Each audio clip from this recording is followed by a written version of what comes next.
We moved to Tulsa in 1986, right around the time Ghostbusters was becoming the new hit thing. The house that we moved to was about 50 years old, but the land it was built upon was registered to the very beginning of the country. As a kid myself, the place was becoming a scene out of movie for me. There were reports of several haunting incidents in the place. I soon became friends with Donnie. He was the local boy who knew the place by heart, and most importantly, he was also into the haunting mania. It was then that Donnie told me about the gruesome murder that took place where I lived 75 years before the new house was built. He told me that a father went on to kill his whole family because of paranoia, but the story is different. The place was cursed. But ever since the new house was built, nobody really heard about the curse again, as if the paranormal was normal again. I asked him about the previous family who lived here. He told me that the house was foreclosed because the man who lived here was unable to pay the mortgage and the bank seized the property. He told me the man also went through a terrible divorce and was alone in the fairly big house. We were playing with the Ouija board in the basement when my brother came back from school and told us that Mr. Parkson had hanged himself right in front of the schoolyard just moments ago, and the police had been called, and if we want to see the hanging body, we should hurry. It was something terrible to do at the time, but we were naive and we hadn't seen a dead body before, so we got on our bikes and hurried.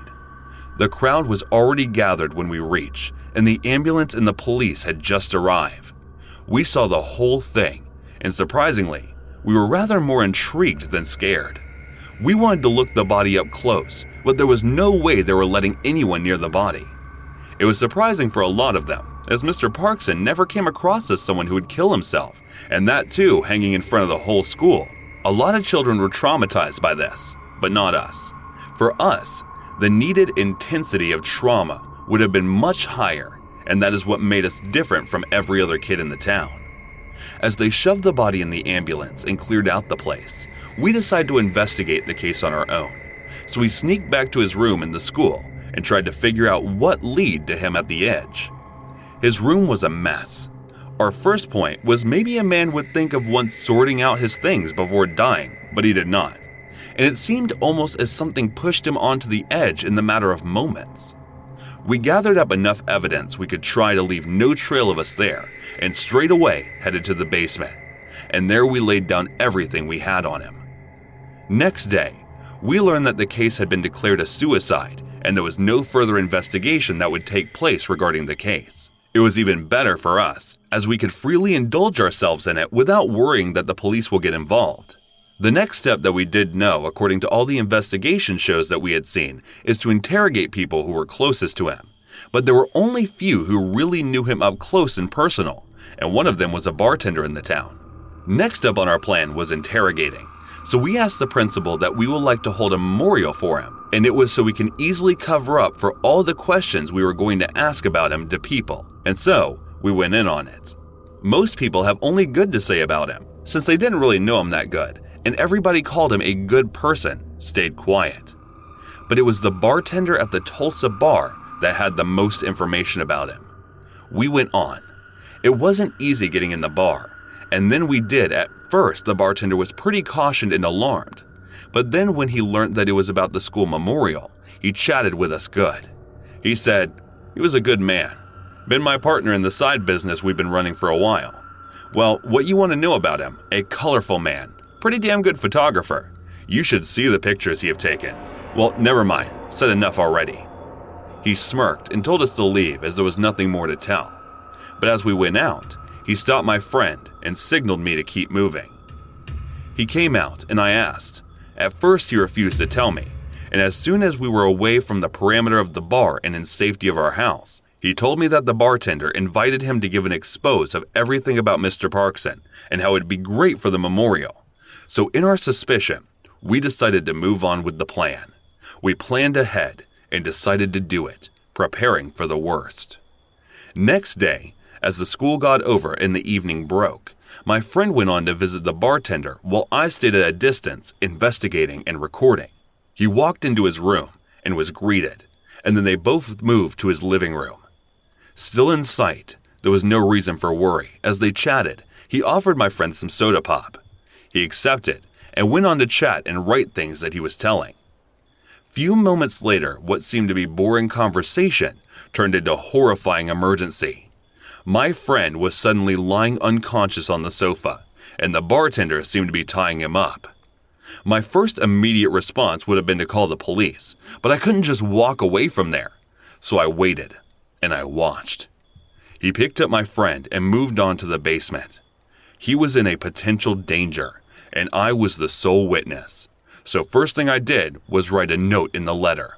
It said, "I and Donnie are students in Tulsa High, and we are trapped in the house of the bartender from Tulsa Bar. He is holding us without our permission. Call the police. There is something wrong." And I quickly wrapped it over a rock and tossed it through his neighbor's window. And that is when the bartender was alerted, and he quickly came out to check. It is then that I decided to enter the house through the basement and hid behind an almost broken cupboard.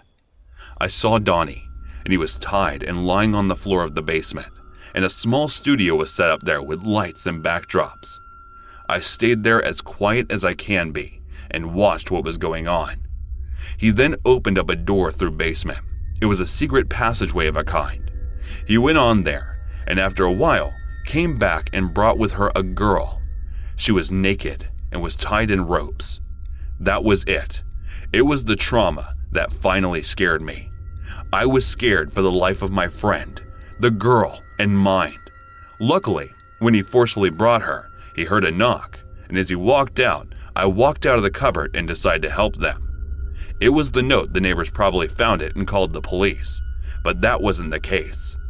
I untied both of them, gave the shirt that I was wearing to the girl, grabbed an envelope of photographs, and decided to run upstairs so he could get caught in action. Assuming that the police was at the door, I hurried up. And as I got up there, was the horrifying straightaway visible on my face. It wasn't the police. It was Mr. Musham, our teacher, standing there staring at me. "Boy, you sure bring your nose around everywhere. Grab him." Mr. Musham ordered the bartender, and as he was approaching me, I decided to make a run for it in the basement. As I got down, I saw that Donnie was coming back to his senses, but there was no point. We were trapped. Nowhere to go. We were stuck, and our plan fell apart as it was not the thing that we assumed would happen. He tied us all up, and then pushed us to a passageway through basement. As we walked, the darkness hit us, and the bartender said, "You aren't getting a chow for a day now. Sit here and wait for your turn." As I sat there, I realized that it wasn't just 3 there. There were 10 of us in total, all around the same age, minors. I had the evidence in my pocket. There was no way I was letting it go out of my sight. So the first thing I did was dig a hole in the muddy passageway and bury them. And the second thing I did was make a promise that I will save them, as I had already thrown a rock and a note in the neighbor's house. It was then that part of my hope broke when one of the girls said that she lived in that house and that her parents moved away after they couldn't find him. It was an abandoned house. Hopeless, I sat there, and then Donnie got back up to his senses completely and said, "We are not scared of him. All we have to do is think." And there it was. With my friend, the hopes were back. So I devised a plan, and I told them to do whatever the man is saying, and to get him to confess everything that he had done. As for the next few days, he got his obscene photographs of the underage minors. He through small talks disclosed everyone and everything from his partners Mr. Parkinson and Mr. Musham to the murder that he did for Musham that was the killing of Parkson. Not a single day would he drag me out that gave me the time to think even more. And there was the plan that I had made to tackle him. It must have been 7 to 8 days that he had kept us there. We had no idea. We had no idea if anyone was looking for us or not. And then he must have been in a rage that he decided to drag me out of the basement passage. Lights and days hurt my eyes, and I tried to adjust to it. And he brought me out and asked, "Where are the goddamn photographs?" I asked him, "What are you talking about?" He said, "Don't be smug, and tell me where the goddamn photographs." So I told him, if I can get a pizza, I will tell him. At first he refused and started thrashing me, trying to get it out of me, but there was no chance that I was telling him. So he gave up and agreed to the deal.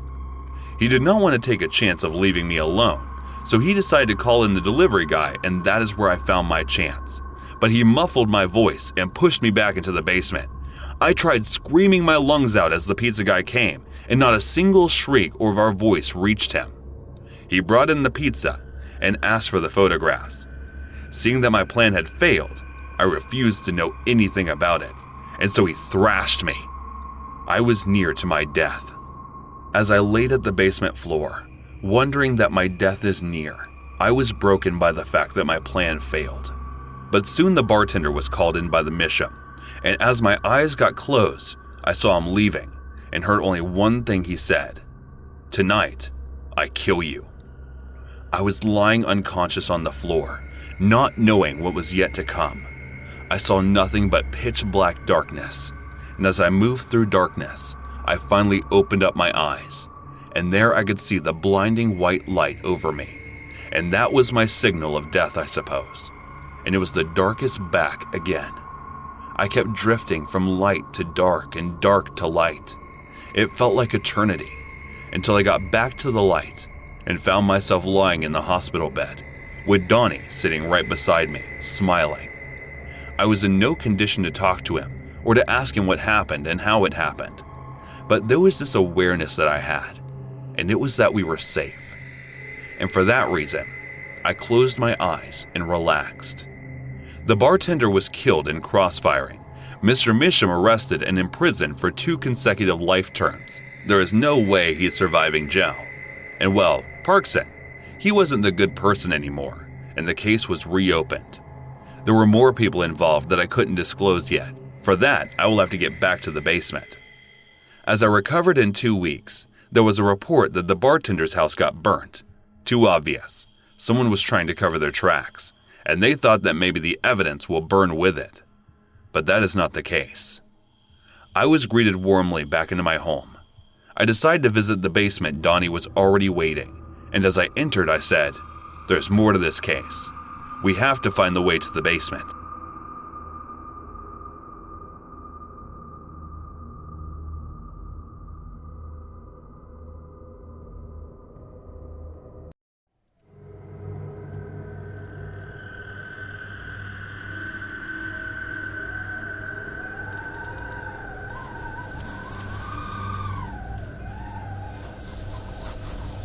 On Thanksgiving weekend of 1950, a brutally frigid nor'easter storm was battering the coast of Massachusetts and was particularly harsh on the small town of Marblehead near Salem.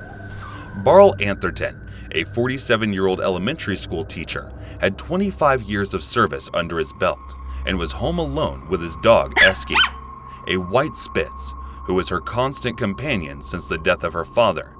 That Ski was about the only companion she ever kept, and Atherton was a self-described spinster with no close friends or family. It is said that their favorite pastimes was watching old movies, and she would drive to the movie theater and Linda catch a show, but always went alone. With the freezing winds lashing at a drab clapboard cottage on Sewell Street, Beryl ran a few final errands before her small town was due to be snowed under.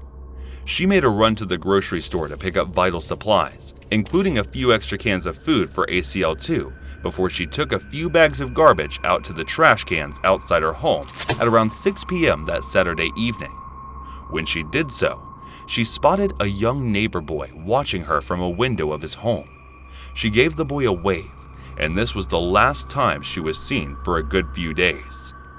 As predicted, Marblehead was completely snowed under from the course of Thanksgiving weekend, and it took until Monday, November 27th, for the town to dig itself out and resume normal activities. The town's milkman, known among the locals simply as Pint, called on Miss Atherton's home to deliver her milk. Usually speaking, Pint would just leave a person's milk delivery on their doorstep, but he knew that Miss Atherton was extremely thin and frail at barely 100 pounds, and was concerned about her well-being after such a vicious snowstorm. So in this occasion, he actually knocked on Miss Atherton's door to ensure that she was okay. He knocked once, but there was no answer. Then again, but there was still no answer. With a hunch, Pine tried the door handle and found that it was unlocked. He wandered slowly through Miss Atherton's home at first, calling her name, then walked into the kitchen, finding a scene that would take his breath away. Miss Atherton was lying on the floor, face up, in a pool of her own clotted blood, with Esky lying near her body, mewling in considerable amount of pain. Pint screamed as he fled the house, careening to the home of one of Miss Atherton's neighbors and pleading with them to call the police. When the police arrived, they deduced that Barrow Atherton had been dead for days. On the kitchen table were her brown paper of grocery bags, still full of foodstuff she'd brought home when the last day she'd been seen alive by the curious neighbor boy, meaning that it had been only moments after this encounter that her murderer had pounced, and within maybe an hour of waving to the small boy, Beryl Atherton was lying in the pool of her own blood. She had several broken ribs and bruising around her throat where she appeared to have been strangled so hard that there was still fingernail imprints on her cold, dead flesh. Her killer had then used a small blade to slice her throat, but had done so in a very peculiar manner. Not only had he cut her neck open horizontally, but had also inflicted the dreadful vertical wounds from her ribs to her chin, essentially stepping across in her neck. The cuts are so deep that Barrow Atherton had almost been decapitated, and she had bled so heavily from her wounds that her blood vessels were completely sanguine. A tetanus sample would have to be extracted directly from her heart by the examining coroner. The killer then let himself out of the house, but not before breaking several of little Esky's ribs, as the loyal hound tried to avenge his fallen mistress infuriatingly. The crime scene was almost completely devoid of any clue as to the identity of Barrow's murderer. There wasn't a single sign of forced entry anywhere on the property. There were no fingerprints on the surface, and no shoe or boot prints on the ground surrounding the house. And despite questioning Barrow's neighbors, no one but the dog Esky had seen the killer in the flesh. If Miss Atherton cried out for help, the severity of the storm would probably have drowned out any urgent pleas of that fateful night. No one in the surrounding neighborhood had heard or seen anything. Despite the grotesque violence of the scene, there appeared to be a few signs of a struggle apart from a broken neck caused by the impact of the killer's blade, which had also broken during the savage and unprovoked attack. And aside from a few broken fingers that suggested she had fallen and failed to defend herself from the attacker, it seemed like he had managed to sneak up on Barrow while she was totally unaware. The crime scene was so lacking in useful evidence that it had been theorized the killer actually hung around for a little while, ensuring there were no fingerprints, fibers, or DNA present. And since the murder took place in Barrow's kitchen, the killer may well have had ample access to cleaning supplies in order to ensure the scene was scrubbed of evidence.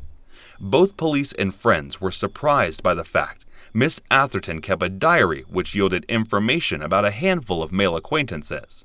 Those that knew her were completely unaware of such gentlemen, but the information therein offered no help in solving the crime. It was discovered she had been deeply disappointed over a broken love affair, but this proved not to enter into the case either. In the aftermath of Barrow's murder, with police unable to come up with any suspects or clear motives for her killing, in the small town of Marblehead became rife with rumors and gossip. Some said Barrow was leading some kind of double life and had become embroiled with organized crime down in Boston that had come back to bite her. Others believe it was a jilted lover from a broken love affair that had sought revenge after Barrow had broken the engagement off, or perhaps a relative who learned the sizable inheritance that they either wished to access early or were about to be cut off from.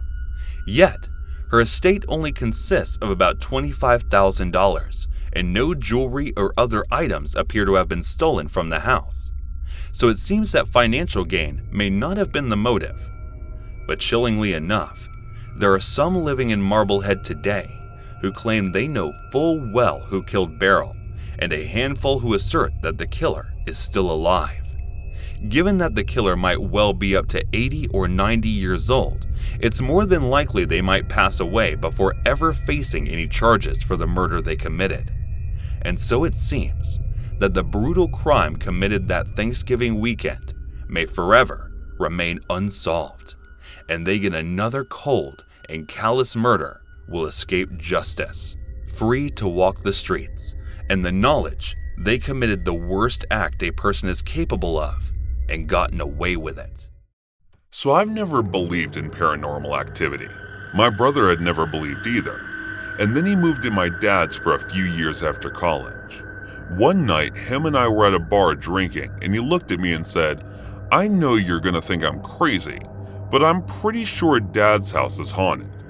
When he's out of town, I hear people walking around upstairs, have woken up in bed hearing loud noises that get louder and louder like they're coming at me. I can't move until the noise stops." I pretty much laughed it off and chalked it up to night paralysis since I experienced it myself, and they're always accompanied by visual and audio hallucinations. Fast forward 5 or 6 years, my dad asked me to house sit since he's going to be gone for 2 weeks, and it's going to be vacation for my roommates for me, so I accept. I stay in my brother's room since it got converted to the guest room. First 4 or 5 days go by, nothing weird happens, and then it rained one night. I wake up and go upstairs. The light by the landing for the door and kitchen light both on. I chalked it up to being drunk the night before and just not turning them off. That night, I'm in the basement playing some games. I go upstairs and get a drink, come back down, and notice the closet door was open that didn't remember being opened. I attributed it to being cracked open, and then they opened the front door to check the mail. It was pulled open from section, so I shut it and made sure it was completely shut. Another couple of days go by with nothing. Then I'm laying in bed, about to go to sleep, when it sounds like someone was walking around above me. I figured it's just the house settling, but I keep hearing it and it isn't the house settling. It is a very distinct noise heading in a direction, stopping, and then heading back or in another direction. Every time I yell up that I was calling the police, it would stop moving, then start back up. I had not called the cops because remembering what my brother had said, and the fact that it would only temporarily stop when I yelled up. At this point, I grabbed my baseball bat and headed upstairs just in case. I turned on the lights, kept talking to this intruder. I searched every inch of the upstairs, and the way to set it up, there is no real way to go from room to room. I noticed no hallways upstairs, just 3 rooms, 2 of which had wide openings to each other, then the bathroom and bedroom in the corner. I searched for about an hour, then went back downstairs and shut off all the lights. About 10 minutes later, it started up again. This time, it lasted about 30 minutes. I didn't get any sleep a few more days with nothing. Then one night, I was in bed again, and I hear this faint 8-bit sound and music. I start slowly getting louder and louder. At this point, I'm in full panic mode because what my brother had said, unlike him, I have no paralysis. So I jump out of bed, grab my pillow and blanket, and go out to the couch in the living room. I didn't hear the sound once I left the room. I stayed up watching TV for a bit before falling asleep on the couch. It rained again that night, and when I woke up, the closet that was open before was wide open again, and the light above the front door landing was on again. I was sober that night, and I know I hadn't opened the closet since there was no need for me to go into it. And I know the light was off because it was on when you're watching TV in the basement. It kind of blinds you. After that, I stayed on the couch, no more instances besides another night. It rained and the lights being on again, and my dad came back. I asked him if he'd ever experienced anything weird in this house. He said he never had. I told him my story. Then he said he'd always thought might be something because no matter what time of year there was, always a flyer to his house and never has any other bugs. A couple of weeks after, he came back. He called me after a rainstorm to say that the light above the landing was on and he was woken up. Since then, he said the only times it happens is when it rains or when my brother I have been at the house that week. I'm still not 100% a believer by any means. That being said, I still get goosebumps every time I tell anyone about it, even as I type this out. I'm also a lot more open to believe weird things people tell me that seem unbelievable.